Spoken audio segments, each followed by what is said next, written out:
to introduce how to identify the material of a conduit.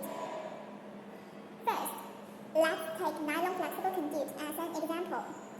The differences, the appearance of the conduit. PP and PE material have a matte color. As you can see, this is PP material, this is PE material, and PA material has a lighter color. This one is PA material. The strengthening force is different. PA material, when pulling it, it's not easy to deform.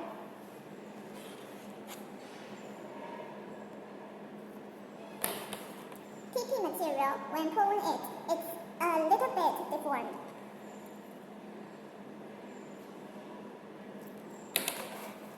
And PE material, when pull it,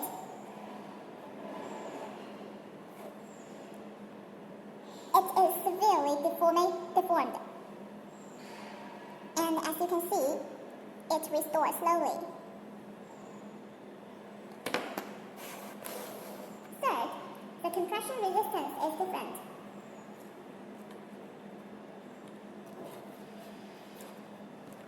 PE material,